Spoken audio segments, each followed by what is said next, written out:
Bonjour, alors pour faire court, si vous êtes deux à regarder cette vidéo, alors l'un d'entre vous a déjà perdu son emploi dans les prochaines années. Si vous avez tout votre argent en monnaie, alors attendez-vous à le perdre à court terme. Voilà, vous venez d'avoir la version courte, un bon résumé condensé de ma vidéo. Alors mettez-moi un petit j'aime et un commentaire pour soutenir la chaîne et abonnez-vous si ce n'est pas encore fait. Et si par contre vous voulez en savoir plus, alors on se retrouve juste après ça.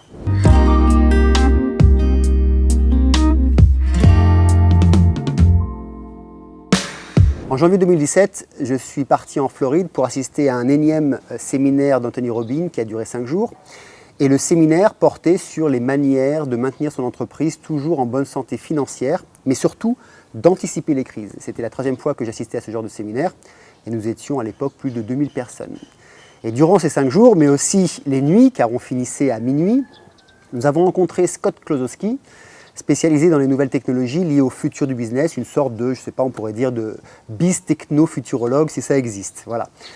Et si vous voulez, il y a déjà plus de 3 ans, Scott nous avait parlé en fait de l'importance de bien choisir son métier ou d'anticiper à faire des changements des plus importants dès maintenant, car 50% des métiers allaient disparaître ou allaient être remplacés d'ici 2035, principalement dû à l'automatisation et puis bien sûr l'entrée en puissance des intelligences augmentées, de la robotique et des ordinateurs quantiques. Et suite à ce séminaire, j'ai du coup approfondi la question et j'ai moi-même fait des changements radicaux dans mes activités professionnelles en me séparant des entreprises à risque et en transformant ma ligne directive de Seuil-Neumann, une de mes entreprises actuelles de formation. À cela, j'en ai fait des conférences, des webconférences et bien sûr introduit ces points clés dans toutes mes formations et dans mes séminaires. Alors, avant de vous parler de la fin de la monnaie, telle qu'on la connaît, et des risques pour chacun de perdre tout son argent, regardons d'abord ensemble les métiers qui vont disparaître. Alors prenez quand même en compte que je n'ai pas la liste exacte et qu'ils ne vont pas disparaître aussi non plus du jour au lendemain. D'ailleurs, plusieurs d'entre eux sont déjà dans le processus à l'heure où je fais cette vidéo. Vous pouvez aussi, par contre, si vous le voulez, agrémenter ma liste pour permettre d'aider ceux qui vont regarder cette vidéo en mettant dans les commentaires les métiers ou les autres métiers que je ne parlerai pas ici par exemple. Tout d'abord, prenez en considération que tous les métiers vont être touchés d'une manière ou d'une autre et que si vous ne faites pas les changements de manière digitale appropriée dès maintenant, ben vous allez en souffrir rapidement. Une étude de 121 pages disponible en PDF de The Future of Skill, Employment in 2030, les emplois en 2030 et je crois que c'est l'avenir des compétences, en parle d'ailleurs très clairement. Je vous mets d'ailleurs tous les liens dans la description. Là, par exemple, sur ces 3 schémas, ils font une extrapolation du nombre d'emplois pour 3 professions, depuis les années 2000 jusqu'en 2030. Ici, les métiers de coach et de formateur qui ont une courbe relativement exponentielle. On peut le comprendre vu les pertes de repères que nous vivons actuellement. D'ailleurs, je peux le constater personnellement parce que moi-même, je forme des coachs, je forme des formateurs et mes formations liées à la maîtrise de soi, l'apport de compétences, mais aussi de gestion de nouvelles entreprises sont en grande augmentation actuellement. D'ailleurs, mes meilleurs chiffres d'affaires mensuels de 2020 ont été faits durant les périodes de confinement alors que je ne faisais aucune pub, principalement des chefs d'entreprise qui m'ont contacté pour modifier leur mindset, mais aussi la structure organisationnelle de leur business. Ensuite, au milieu de ce schéma, on peut voir le graphe pour les vendeurs en vente directe. Là, on est dans une courbe qui tend à disparaître. Eh bien oui, nous n'avons plus besoin de personne, plus besoin d'une personne intermédiaire plutôt, aujourd'hui pour vendre un produit. Et demain, ce sera direct au consommateur. Les sites, les pages de lancement Internet font mieux ce rôle actuellement. Et puis à droite, si on regarde, les métiers agricoles qui vont avoir une stabilisation. Attention, les emplois en agriculture, eux aussi, vont subir une baisse, comme on le verra tout à l'heure. Là encore, ça coule de source, puisque si nous voulons rester en vie et ne pas sombrer dans un suicide collectif dû à une surconsommation, nous allons devoir revenir aux sources. Et la terre qui nous accueille est la première source, non ?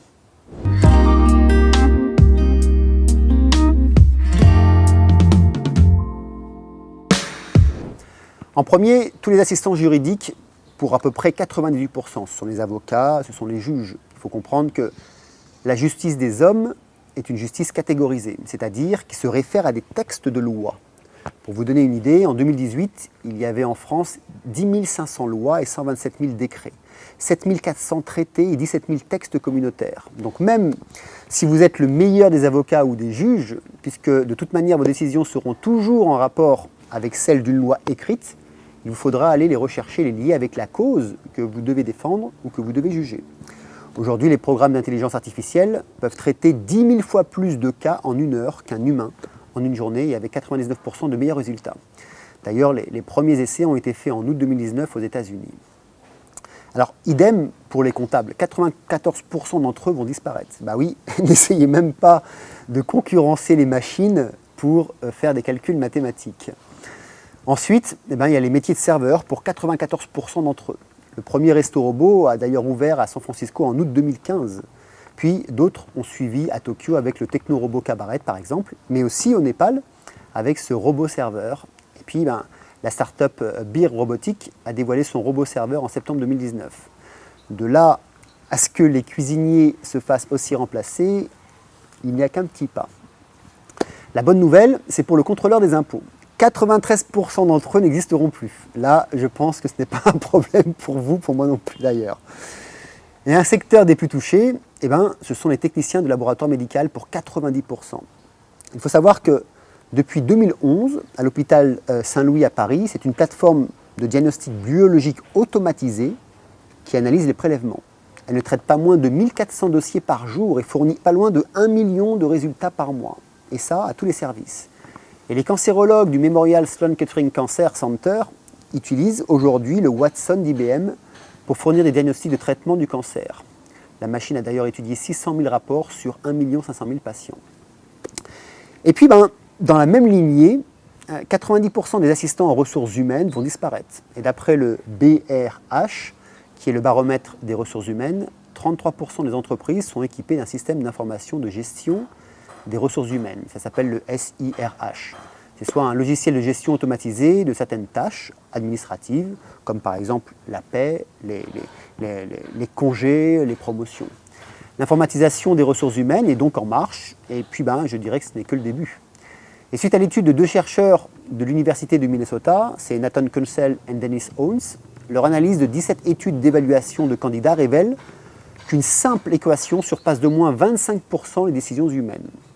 Alors pour vous donner une autre liste rapide, vous avez aussi les facteurs qui vont disparaître, les livreurs de courrier et autres petites livraisons. Il suffit d'ailleurs de penser aux drones livreurs d'Amazon, les couturières d'usines, les cuisiniers de fast-food, mais ça, à la limite, on s'en fout car on ne mange pas de junk food, n'est-ce pas?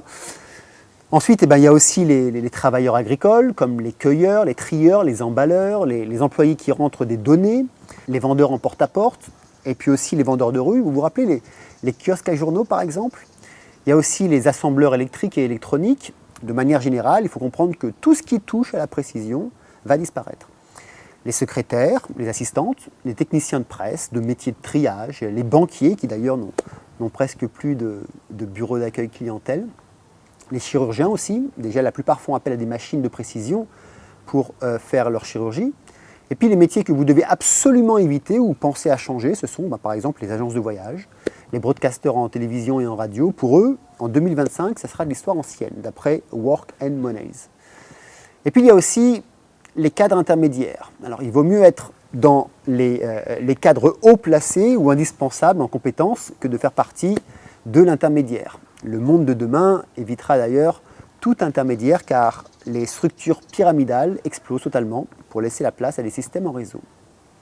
Mais il y a aussi les caissiers, puis les caissières de supermarchés, mais aussi les caissiers de casinos, et puis les planificateurs financiers, et puis au milieu de tout ça, les fleuristes. Et oui, 25,6% ont disparu entre 2005 et 2015, et il est prévu encore 16,6% d'ici 2025. Il y a aussi les journalistes aussi qui sont dans le collimateur avec 10% de pertes dans les 10 prochaines années. Mais aussi dans le secteur de la bijouterie, des finitions de meubles, même dans la musique, les arrangeurs en ligne qui remplacent les ingénieurs du son existent déjà et vous permettent par exemple aujourd'hui de sortir une musique sans passer par un studio d'enregistrement. Comme avec l'ANDR.com, eh bien oui, si vous voulez, les ingénieurs du son sont dispo 24/24, 7 jours sur 7.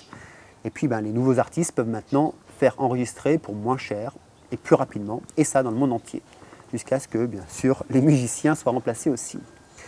Puis il y a aussi 48% de tous les autres métiers qui vont être touchés, même le boulanger, le fabricant de maison, le poseur de carrelage, le maçon. Bref, personne n'échappera à cette vague d'automatisation et de robotisation. Moi le premier, et depuis déjà plusieurs années, j'ai dû m'adapter pour anticiper demain et changer même aussi mes lignes directives d'enseignement, puisque dans mon métier, des machines le font déjà. Alors bien sûr, le chauffeur de taxi, les transporteurs routiers, les conducteurs de train risquent de disparaître avec les voitures sans chauffeur.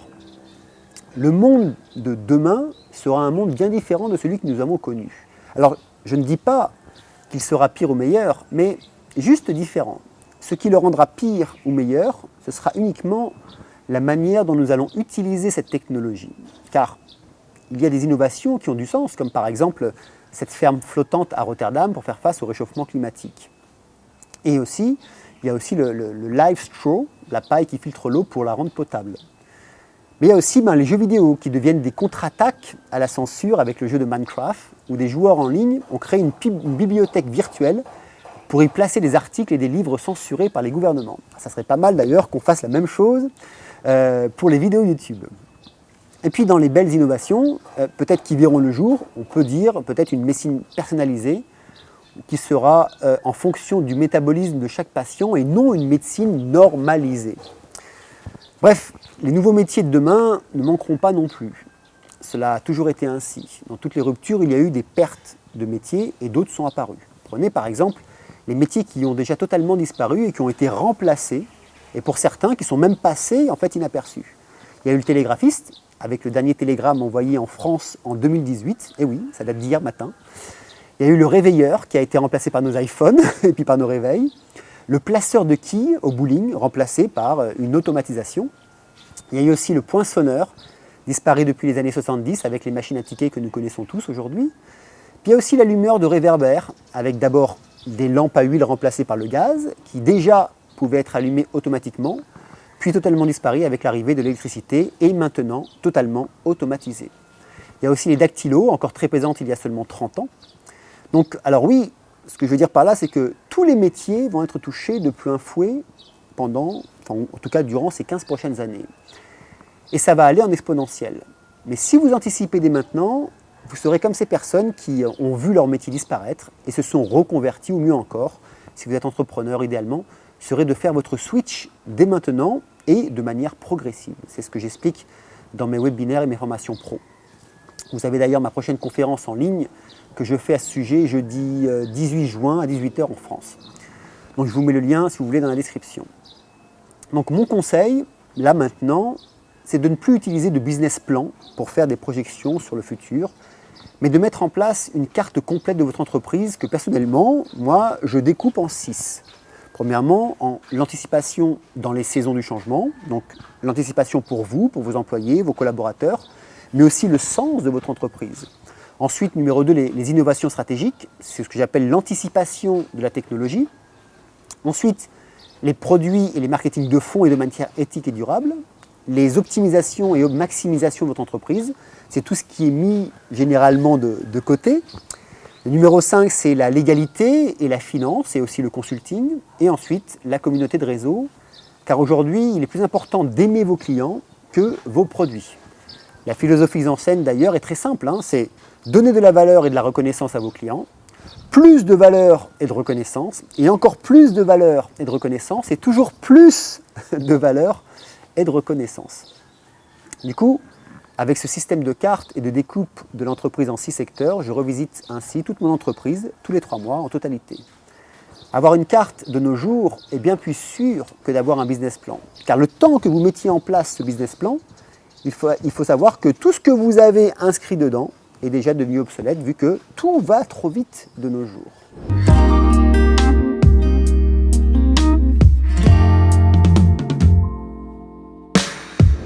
Alors maintenant, venons-en à la monnaie. Je ne sais pas si vous avez vu passer en 2018 cette chronique d'Agora qui expliquait que le grand reset monétaire mondial s'était déjà produit et que la nouvelle monnaie mondiale est adossée à l'or. Alors peut-être que pour certains c'est passé inaperçu, mais ce n'est pas une annonce anodine. En janvier 2020, donc hier, dans Or.fr, ils annonçaient que le reset monétaire a commencé. Vous avez d'ailleurs deux experts en métaux précieux, c'est Ronald Stoffels et Egon von Greyerz, alors excusez-moi pour l'accent, qui dans leur interview partagent leur point de vue sur la manière de faire face aux risques baissiers et leur implication dans l'économie mondiale. Les points clés à retenir de cette discussion sont ceux-là, écoutez bien. La fin de partie a commencé par des conséquences désastreuses pour les actions, l'immobilier, les dettes et la politique. Les banques centrales sont en mode panique et elles achètent de l'or pour se préparer à un nouveau système monétaire. Les banques européennes sont totalement en faillite. L'hélicoptère monétaire et la MMT sont garantis. Une énorme ruée vers l'or est sur le point de commencer lorsque ça fera la une dans les journaux.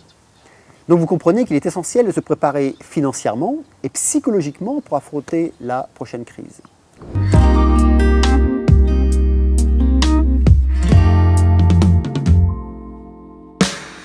Eh bien rappelez-vous, j'en avais parlé au tout début de la crise de cette pseudo-pandémie du Covid-19. Il y a 3 mois, j'avais annoncé que ce jeu médiatique servait principalement à justifier les erreurs et les actions criminelles des organismes financiers, puisque la problématique économique maintenant est sur le dos du Covid-19. Eh bien, pour répondre à la question, il faut savoir que c'est aujourd'hui que ça va commencer, puisque de plus en plus de médias de masse l'annoncent ouvertement. Ici, Le Figaro, il y a 7 jours, le jour où je fais cette vidéo, qui annonce la grande réinitialisation qui a été une annonce du FMI en mars dernier, et le Covid à bon dos. Regardez. Il est de notre devoir de rétablir un système fonctionnel de coopération mondiale, intelligente, structurée, pour relever les défis des 50 prochaines années. Le Covid-19 a accéléré notre transition vers l'ère de la 4e révolution industrielle. Nous devons nous assurer que les nouvelles technologies dans le monde numérique, biologique et physique restent centrées sur l'homme et servent à la société dans son ensemble, en offrant à chacun un accès équitable. Nous ne devons pas rater cette fenêtre d'opportunité. Alors, bien sûr, on parle ici de modifier notre monnaie de manière purement numérique et de réinventer un système économique. Et puis, dans Économie Matin, Charles Sana l'annonce aussi avec un titre un peu plus dévastateur. Mais c'est normal, lui, il est indépendant. La grande remise à zéro du système est officiellement admise, elle aura lieu et va vous ruiner. Et oui, le grand reset monétaire est officiellement admis par le FMI, qui a été clairement annoncé par Christine Lagarde, la patronne du FMI. Alors pour ceux qui ne savent pas ce qu'est le FMI, c'est le Fonds monétaire international. Et puis c'est une institution qui regroupe, je crois, 189 pays, si je ne fais pas d'erreur. Et leur but, c'est quoi? C'est de promouvoir la coopération monétaire internationale et garantir la stabilité financière. Alors il faut comprendre qu'avec 189 pays, le FMI a un poids important aussi bien sur les décisions politiques qu'économiques par rapport à notre monde.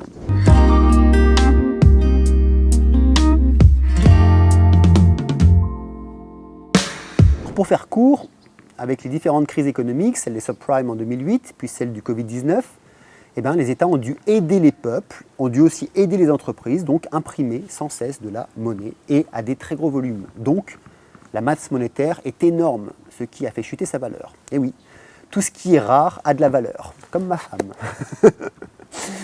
Mais dès que cette rareté n'existe plus, alors sa valeur diminue. Dites-vous que l'argent aujourd'hui n'a plus de valeur. Alors la seule manière de lui redonner de la valeur, c'est de faire une remise à zéro et de créer une nouvelle monnaie. En d'autres termes, les compteurs vont être remis à zéro et vous serez probablement ruiné, sauf si vous faites les bons choix dès maintenant. Les dettes des États et des organismes financiers ne pouvant pas être remboursées, il n'y a pas le choix pour gagner une économie stable, il va falloir faire un reset. Et Carl Descombes, d'Objectif Éco, l'annonce pas plus tard que le 6 mai. Au passage, les États vont saigner les peuples tant que possible, au travers des impôts, mais aussi au travers de l'épargne. En France, assurance vie et livret A. Pour au final, laisser les particuliers avec une épargne dans une monnaie de singe. Pour lui, l'euro perdra toute crédibilité et disparaîtra. Les peuples ne voudront plus de cette devise qui a causé leur ruine. Et puis le dollar risque de suivre le même chemin alors que le yuan des Chinois, pour eux, ça dépendra uniquement des montants de réserves amassés. Et la suite, comme ça s'est toujours passé, l'ancienne monnaie fiduciaire qui a perdu son crédit disparaîtra et une nouvelle la remplacera. Au passage, tous les détenteurs de l'ancienne monnaie seront ruinés. Honnêtement, je ne pense pas qu'il y aura une gouvernance mondiale, car les peuples ne voudront pas. Cependant, la monnaie de remplacement, elle, sera vraisemblablement mondiale, mais pas accessible aux particuliers. Il y aura alors des devises nationales pour faire tourner l'économie au quotidien.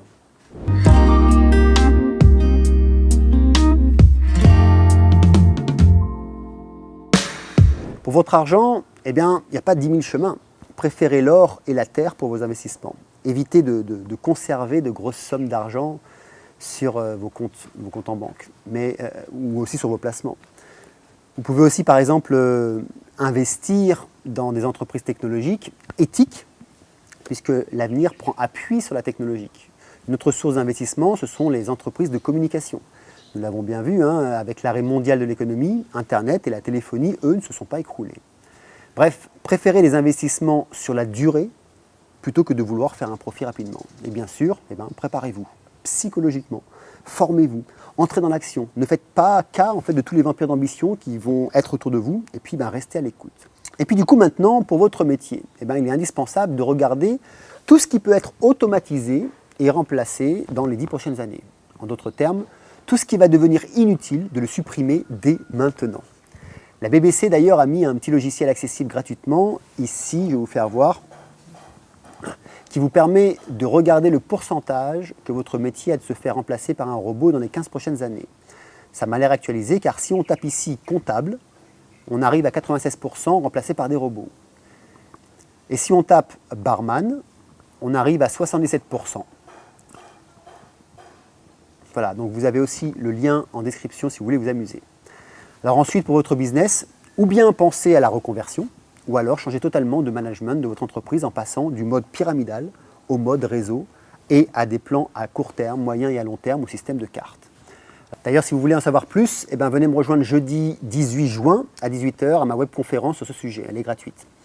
Donc quoi qu'il en soit, la philosophie 3M est indispensable à partir d'aujourd'hui. Faire moins mais mieux, travailler moins mais mieux, investir moins mais mieux, consommer moins mais mieux, voyager moins mais mieux, etc. Donc le monde de demain, nous le créons aujourd'hui. Et prenez en considération que les innovations ne sont pas négatives en soi. C'est uniquement la manière dont nous les utiliserons qui nous diront si elles le sont ou pas.